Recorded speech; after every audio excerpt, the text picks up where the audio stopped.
নমস্কার, আমি অরবিন্দ নমস্কার। আপনাদের সামনে একটি নতুন খবর নিয়ে এলাম, আপনারা মনোযোগ করে শুনবেন। ভারত জিতে গেছে, অস্ট্রেলিয়া হেরে গেছে। ফাইনালে ওঠার আগে অস্ট্রেলিয়া হেরে গেছে। ওয়ার্ল্ড কাপে ভারত হেরেছিল অস্ট্রেলিয়ার কাছে, সেই বদলা এবার নিল ভারত। ওয়ার্ল্ড কাপের সময় ভারত হেরেছিল বলে বাংলাদেশের কিছু মানুষ আনন্দ করেছিল। এবার ভারত জিতল।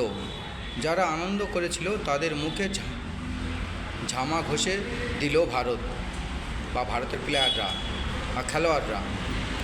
অহংকারে অস্ট্রেলিয়া কাপের ওপর পা তুলে দিয়েছিল। ভারত জিতলে দুবাইয়ে ফাইনাল হবে, এমনকি তখন অহংকারে কিছু অস্ট্রেলিয়ার প্লেয়ার আমরা নিউজে দেখেছি যে কাপের উপর পা তুলে দিয়েছিল। ওয়ার্ল্ড কাপের কাপে ভারতের সঙ্গে জিতছিল বলে। ভারত জিতলে দুবাইয়ে ফাইনাল হবে, পাকিস্তানে ফাইনাল হবে না। ভারত ওখানে খেলতে যাবে না বা খেলবে না, এটা ভারতের পক্ষ থেকে জানিয়ে দিয়েছে। তাই বাংলাদেশ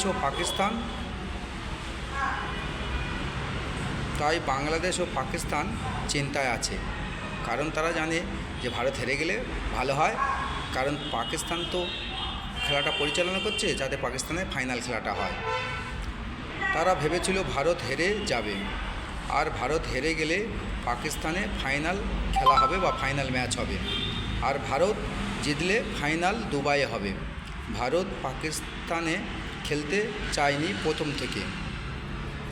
ভারত পাকিস্তানকে বিশ্বাস করে না, কারণ বারবার আমাদের দেশের ক্ষতি করেছে এবং কাশ্মীরের কিছু অংশ দখল করে নিয়েছে। তাই ভারত কোনোদিন ক্ষমা করবে না যতদিন না ওই কাশ্মীরের অংশ ফেরত দেবে।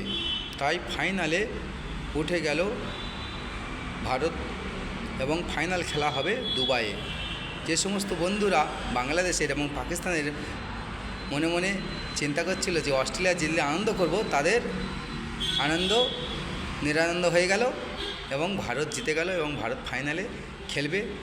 দুবাইয়ে গিয়ে সে ফাইনাল খেলা হবে। তাই আপনাদের আশার গুড়ে জল ঢেলে দিল ভারতের খেলোয়াড়রা। তো দর্শক, আপনাদের মতামত কমেন্ট বক্সে জানাবেন। বাংলাদেশ এমন একটি দেশ, ভারত ছাড়া চলতে পারবে না, তারা আবার বড় বড় কথা। এবং পাকিস্তান ভারতের চিরশত্রু। একসময় নিজের দেশের অংশ ছিল পাকিস্তান, কিন্তু এখন চিরশত্রু। আমাদের দেশের অংশ জোর করে দখল করে রেখেছে, এখনও পর্যন্ত ছাড়ছে না। এমনকি চীনও কিছু অংশ দখল করে রেখেছে কংগ্রেস সরকারের পিরিয়ডে। এই দুটি অংশ কংগ্রেস সরকারের পিরিয়ডে দখল করে রেখেছে চীন, লাদাখের কিছু অংশ এবং কাশ্মীরের কিছু অংশ পাকিস্তান। তাই ওই দুটি অংশ আমাদের ফেরত চাই।